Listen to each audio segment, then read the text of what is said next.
I have all these diagnoses and I was still denied. Why? This week I was asked to do a deep dive on an individual's disability case that has 1,188 pages of medical records and was still denied. Individuals in mid-50s, has had a solid professional career. So I'm going to break it down to you and give you my theory based on the Social Security regulations as to why this happened, so you can prevent this from getting in the way of you getting approved, or if you're already approved, it'll help you keep your benefits. The first thing is the abundance of medical records was doctors' notes that were communicating the diagnoses, medications, and there wasn't any other information about limitations that were in there.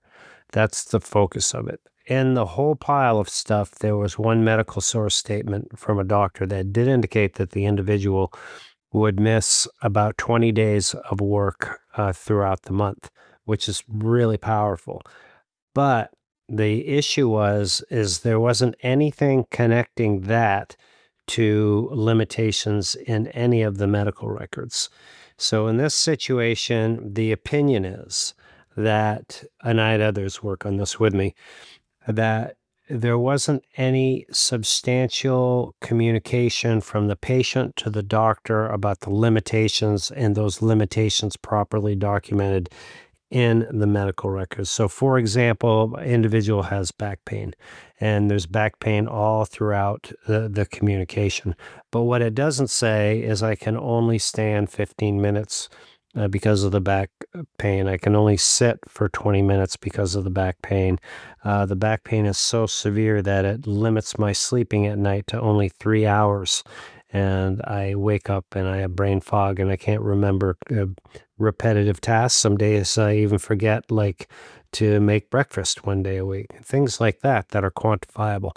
So it just says the back pain, and that's not what Social Security is looking for. They're not looking for the diagnoses and the pain effects. They're looking for the limitations. So, for example, if somebody has a brain health challenge like anxiety, and they say, I have anxiety, the proper way to communicate that would be is I can't stay on task. If I'm given a task, I may be able to comprehend it, but if I don't write it down and I have it in front of me, I'm not going to be able to remember to execute that task.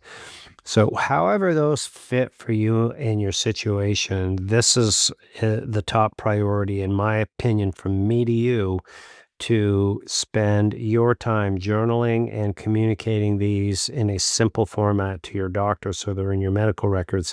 And this is regardless if you're working full-time and listening to this and concerned, or trying to get your benefits approved, or especially if you're already approved. So when your review comes up, they can easily see the limitations are in place from your condition. So I hope you get this and you find value in this. For more resources to help you get approved and stay approved, I invite you to come join us at the Disability Digest. We have a no-cost membership. We've been serving people with sickness or injuries for 20 years with courses, live support group to help you get everything that you're entitled to. So if it's fit, we'd love to help you out. Make it a great day.